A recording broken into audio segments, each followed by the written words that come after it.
piwaki ai kau whaa.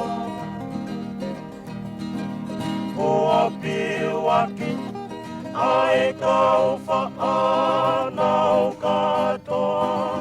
Ki he te kanga, miri sina, he tawhika kanga. Kanga ngai tangata o tō kanga.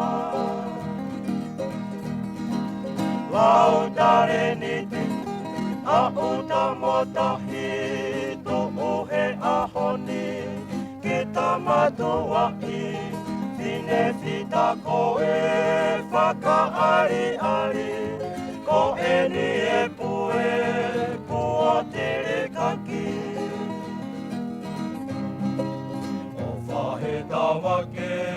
O whahe tamake, ene si utaka, o tā mafua, me o tumapa. Lea ai tohi, tari matokanga, te o whainonga.